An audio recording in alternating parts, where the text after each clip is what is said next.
Hello ಎಲ್ರಿಗೂ ನಮಸ್ತೆ. Lakshmi's life style and ರೆಸಿಪೀಸ್ಗೆ ಸ್ವಾಗತ.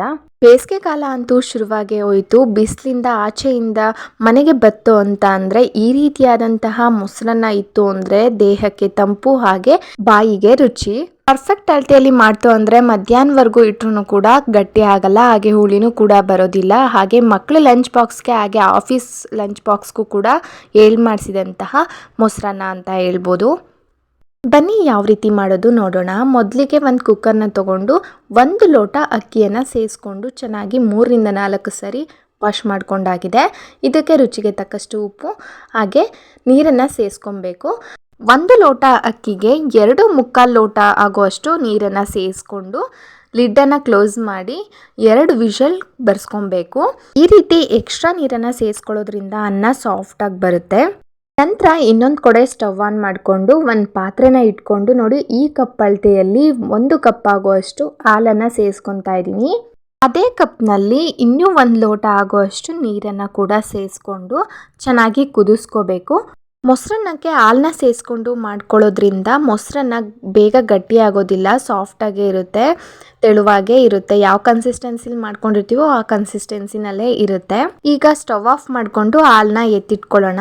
ನಂತರ ಒಂದು ಪ್ಯಾನ್ ತೊಗೊಂಡು 3ರಿಂದ 4 ಟೇಬಲ್ ಸ್ಪೂನ್ ಆಗುವಷ್ಟು ಎಣ್ಣೆನ ಸೇರಿಸ್ಕೊಂಡು ಎಣ್ಣೆ ಬಿಸಿ ಆದ ನಂತರ 1/4 ಟೀ ಸ್ಪೂನ್ ಆಗುವಷ್ಟು ಸಾಸಿವೆ, 1/4 ಟೀ ಸ್ಪೂನ್ ಆಗುವಷ್ಟು ಜೀರಿಗೆ, ಹಾಗೆ 7ರಿಂದ 8 ಗೋಡಂಬಿ, ಹಾಗೆ 2 ಒಣಮೆಣಸಿನ್ಕಾಯಿ, ಹಾಗೆ ಖಾರಕ್ಕೆ ಅನುಗುಣವಾಗಿ ಒಂದು 4 ಹಸಿಮೆಣಸಿನ್ಕಾಯನ್ನು ಹಚ್ಕೊಂಡು ಹಾಕೊಂಡಿದ್ದೀನಿ. ಹಾಗೆ ಒಂದು ಅರ್ಧ ಇಂಚಷ್ಟು ಶುಂಠಿನ ತುರಿದು ಸೇರಿಸ್ಕೊತಾ ಇದ್ದೀನಿ. ಹಾಗೆ 1 ಸ್ಪೂನ್ ಉದ್ದಿನಬೇಳೆ, 1 ಸ್ಪೂನ್ ಕಡಲೆಬೇಳೆ, ಜೊತೆಗೆ ಸ್ವಲ್ಪ 1 ರೆಕ್ಕೆ ಆಗುವಷ್ಟು ಕರಿಬೇವಿನ ಸೊಪ್ಪನ್ನು ಸೇರಿಸ್ಕೊಂಡು ಎಣ್ಣೆಯಲ್ಲಿ 1ರಿಂದ 2 ನಿಮಿಷ ಆಗುವಷ್ಟು ಚೆನ್ನಾಗಿ ಫ್ರೈ ಮಾಡ್ಕೋಬೇಕು. ಎಲ್ಲ ಕೂಡ ಕಲರ್ ಚೇಂಜ್ ಆಗೋವರೆಗೂ ನೋಡಿ, ಈ ರೀತಿ ಕಲರ್ ಚೇಂಜ್ ಆಗೋವರೆಗೂ ಚೆನ್ನಾಗಿ ಫ್ರೈ ಮಾಡ್ಕೋಬೇಕು ಎಣ್ಣೆನಲ್ಲೇ. ಈಗ ಇದು ಕೂಡ ಫ್ರೈ ಆಗಿದೆ. ಈ ಒಗ್ಗರಣೆನೂ ಕೂಡ ಸ್ಟವ್ ಆಫ್ ಮಾಡಿಕೊಂಡು ಎತ್ತಿಟ್ಕೊಳ್ಳೋಣ. ಸ್ವಲ್ಪ ಬಿಸಿ ಇದ್ದಾಗಲೇ ಅನ್ನನ ನಮ್ಗೆ ಎಷ್ಟು ಬೇಕೋ ಅಷ್ಟು ಅನ್ನನ ಒಂದು ಪಾತ್ರೆಗೆ ಸೇರಿಸ್ಕೊಂಡು ಈ ರೀತಿ ಸೌಟ್ ಸಹಾಯದ ಮೂಲಕ ಸ್ವಲ್ಪ ಸ್ಮ್ಯಾಶ್ ಮಾಡ್ಕೊಳ್ಳಿ. ನಂತರ ಇದಕ್ಕೆ ನಾವು ಬಿಸಿ ಮಾಡಿ ಎತ್ತಿಟ್ಕೊಂಡಿದ್ವಲ್ಲ ಹಾಲು, ಅದನ್ನು ಕೂಡ ಸೇರಿಸ್ಕೊಂಡು ಚೆನ್ನಾಗಿ ಮಿಕ್ಸ್ ಮಾಡ್ಕೊಳ್ಳಿ. ಇದ್ರ ಜೊತೆಗೆ ಸ್ಮ್ಯಾಶ್ ಮಾಡೋ ರೀತಿ ಸ್ವಲ್ಪ ಸೌಟಿನ ಸಹಾಯದ ಮೂಲಕ ಈ ರೀತಿ ಸ್ಮ್ಯಾಶ್ ಮಾಡ್ಕೊಳ್ಳಿ. ಈ ರೀತಿ ಮಾಡ್ಕೊಳ್ಳೋದ್ರಿಂದ ಮೊಸರನ್ನ ಸಾಫ್ಟಾಗಿ ಬರುತ್ತೆ, ಹಾಗೆ ಅನ್ನ ಕೂಡ ಸ್ವಲ್ಪ ಸಾಫ್ಟಾಗಿರುತ್ತೆ. ಇದನ್ನು ನೀವು ಸ್ವಲ್ಪ ಬಿಸಿ ಇದ್ದಾಗಲೇ, ಅನ್ನ ಬಿಸಿ ಇದ್ದಾಗಲೇ ಮಾಡ್ಕೊಬೇಕು. ಅನ್ನ ತಣ್ಣಗಾದ್ಮೇಲೆ ಸ್ಮ್ಯಾಶ್ ಮಾಡಿಕೊಂಡ್ರೆ ಸ್ಮ್ಯಾಶ್ ಆಗಲ್ಲ.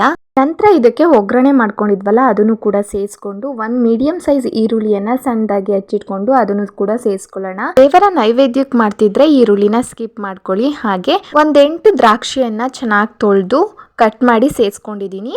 ಹಾಗೆ ಸ್ವಲ್ಪ ದಾಳಿಂಬೆ ಕೂಡ ಸೇರಿಸ್ಕೊಂಡಿದ್ದೀನಿ, ಜೊತೆಗೆ ಸ್ವಲ್ಪ ಕೊತ್ತಂಬರಿ ಸೊಪ್ಪು. ಹಾಗೆ ಈ ಕಪ್ಪಲ್ಲಿ ತೋರಿಸಿರುವಂತಹ ಕಪ್ಪಲ್ಲಿ 2 ಕಪ್ ಆಗುವಷ್ಟು ಮೊಸರನ್ನ ಸೇರಿಸ್ಕೊತಾ ಇದ್ದೀನಿ. ಹಾಲನ್ನ ಮತ್ತು ನೀರನ್ನ ಯಾವ ಕಪ್ಪಲ್ಲಿ ತೊಗೊಂಡಿದ್ನೋ ಅದೇ ಕಪ್ಪಲ್ಲಿ ಮೊಸರನ್ನ ಕೂಡ ಸೇರಿಸ್ಕೊತಾ ಇದ್ದೀನಿ. 1/4 ಟೀ ಸ್ಪೂನ್ ಆಗುವಷ್ಟು ಪೆಪ್ಪರ್ ಪುಡಿನೂ ಸೇರಿಸ್ಕೊಂಡಿದ್ದೀನಿ. ಇದು ಮೊಸರನ್ನಕ್ಕೆ ತುಂಬಾ ಫ್ಲೇವರ್ ಕೊಡುತ್ತೆ. ಹಾಗೆ ರುಚಿಗೆ ತಕ್ಕಷ್ಟು ಉಪ್ಪನ್ನು ಕೂಡ ನೋಡಿಕೊಂಡು ಸೇರಿಸ್ಕೊಳ್ಳಿ, ಯಾಕಂದರೆ ಅನ್ನಕ್ಕೂ ಸೇರಿಸ್ಕೊಂಡಿರೋದ್ರಿಂದ ನೋಡಿಕೊಂಡು ಸೇರಿಸ್ಕೊಳ್ಳಿ. ಈಗ ಇದನ್ನೆಲ್ಲ ಚೆನ್ನಾಗಿ ಮಿಕ್ಸ್ ಮಾಡ್ಕೊಳ್ಳೋಣ. ಮಿಕ್ಸ್ ಮಾಡ್ಕೊಂಡಿದ ನಂತರ ಹಾಲು ಮತ್ತು ಮೊಸರನ್ನ ಯಾವ ಕಪ್ಪಲ್ಲಿ ತೊಗೊಂಡಿದ್ವೋ ಅದೇ ಕಪ್ಪಲ್ಲಿ 1 ಕಪ್ ಆಗುವಷ್ಟು ನೀರನ್ನು ಕೂಡ ಸೇರಿಸ್ಕೊಂಡು ಚೆನ್ನಾಗಿ ಮಿಕ್ಸ್ ಮಾಡ್ಕೊಳ್ಳಿ. ನೋಡಿ, ಯಾವ ಕನ್ಸಿಸ್ಟೆನ್ಸಿಗೆ ಬೇಕೋ ನೀವು ಆ ಕನ್ಸಿಸ್ಟೆನ್ಸಿಗೆ ಮಾಡ್ಕೋಬೋದು. ನೋಡಿ, ಈ ಕನ್ಸಿಸ್ಟೆನ್ಸಿ ತುಂಬಾ ಚೆನ್ನಾಗಿರುತ್ತೆ. ಇನ್ನೂ ನಿಮಗೆ ತೆಳುವಾಗಿ ಬೇಕು ಅನ್ನೋದಾದರೆ ಒಂದು ಅರ್ಧ ಕಪ್ ಮೊಸರನ್ನ ಸೇರಿಸ್ಕೊಬೋದು. ನೋಡಿದ್ರಿ ಅಲ್ವಾ ಯಾವ ರೀತಿ ಈಸಿಯಾಗಿ ಮೊಸರನ್ನ ಮನೆಯಲ್ಲೇ ಹೋಟೆಲ್ ಶೈಲಿಯಲ್ಲಿ ಅಥವಾ ದೇವಸ್ಥಾನಗಳಲ್ಲಿ ಸಿಗುವಂಥ ಮೊಸರನ್ನ ಟೈಪು ಯಾವ ರೀತಿ ಮಾಡ್ಕೊಳ್ಳೋದು ಅಂತ. ಈ ರೆಸಿಪಿ ನಿಮಗೇನಾದರೂ ಇಷ್ಟ ಆಗಿದ್ದರೆ ಲೈಕ್ ಮಾಡಿ, ಶೇರ್ ಮಾಡಿ, ಕಮೆಂಟ್ ಮಾಡಿ, ಹಾಗೆ ಸಬ್ಸ್ಕ್ರೈಬ್ ಮಾಡ್ಕೊಳ್ಳಿ. Thank you for watching.